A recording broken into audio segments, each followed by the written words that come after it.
So this will be just a very quick video. I'm going to show you how I got this ILI9488 screen working in the RGB. It's 18-bit RGB mode with the STM32F429, driven by LTDC, of course.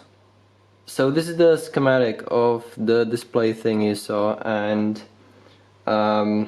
this is the root sheet, and I like to organize these schematics as like little block diagrams, so you can see blocks that are connected in some way. Why this is useful? We can see how it's wired up. So you can see the RGB interface and control signals. Of course, you know how to connect this because this is all generated by the LTDC peripheral. Except the reset signal, of course. These 4 pins are all taken care for you. There's LCD backlight. This is the touch the touch controller, the capacitive touch sensing the LCD has. We don't have to worry about that for now. But there's also, as you can see, an SPI interface. And this was the part that really got me. Essentially, with this display, the ILI9488, you need the SPI as well. Or maybe you don't, but I'm not aware of it. It just won't work. I tried it. I expected it to work out of the box with the RGB interface because, first of all, it's kind of a standardized protocol, or it's not really a protocol, it's way of driving LCDs. It works pretty much universally, and I figured since the controller has specific pins to configure it, to configure the mode, and it has a pin configuration which enables the 18-bit RGB interface, I figured that there is no configuration needed, that it is expected you do everything in your own display buffer, and you essentially just spit out the data into the LCD and it just displays it. Well, wrong, as it turns out. What was even more confusing for me was that, like, halfway through I looked up different LCDs from the Buy Display site, and those LCDs were RGB interface only. And I looked at their data sheets, like the Buy Display data sheet, not the official controller data sheet, but just the the rundown. And they only had the RGB pins. No other means of connecting it to anything, just the RGB pins, just this stuff. So I figured, yes, it will work. Of course, you can't put data through this. There's no way you can enable and disable the thing. You can't tell it to, now you're receiving data, now you're receiving commands. You can only transfer display data, as far as I'm aware, at least. There's also, don't confuse this with the parallel, the 8080 interface, which uses different control pins. It uses the DC pin, it uses different, it uses the, I believe, the RW pin for clock, and it's just different pin configuration. And that supports sending commands through the same data lines as you send the display data. Not in this case.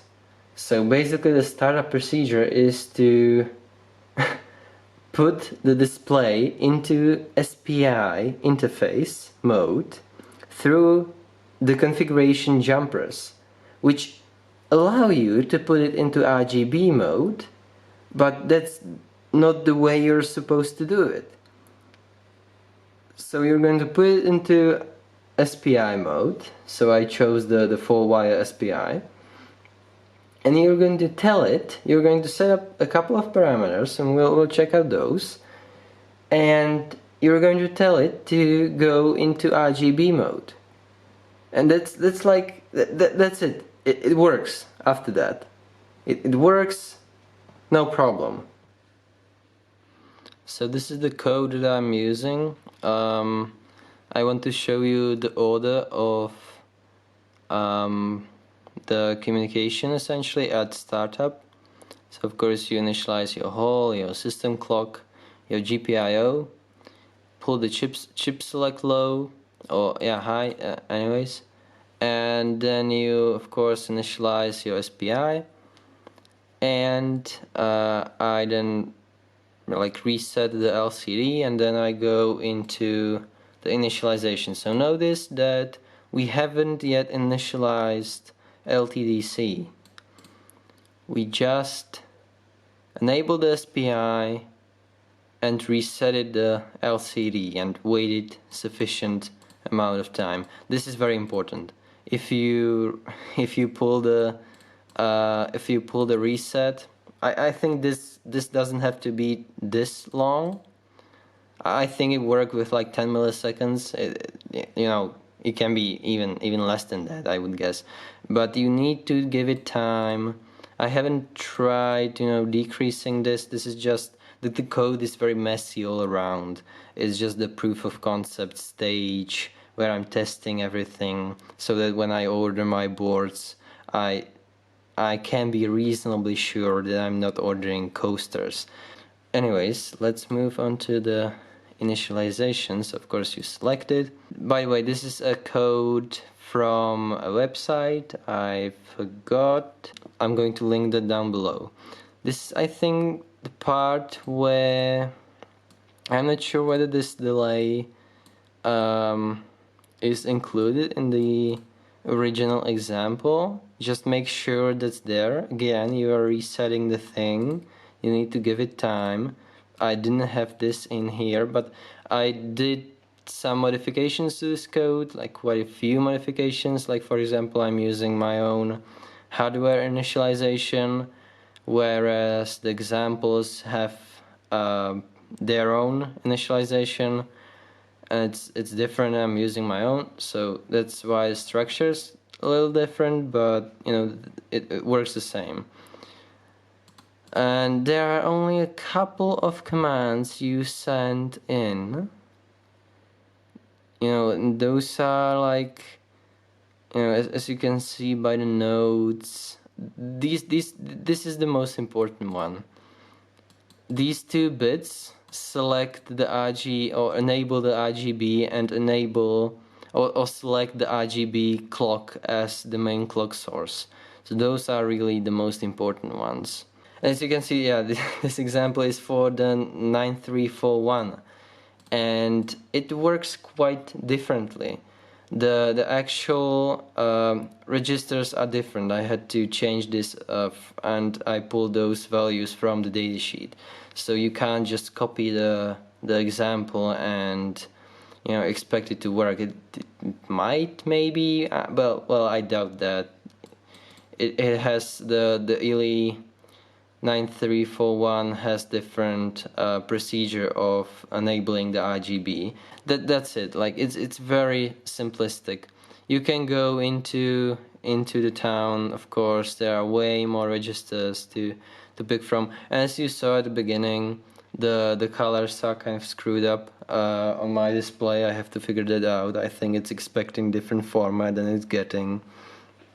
So like they are offset, or I don't know what's really wrong with it, but it works. That's the most important part.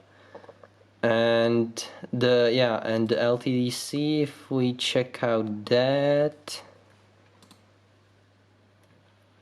so essentially this is straight up copy from the example that I'm going to link down below, except I replaced the image because the example is meant for smaller screen, and of course I had to change these values, and yeah, you can see the the things that have changed. So this kind of let me, because notice that the configuration of these jumpers is identical to 3-wire SPI.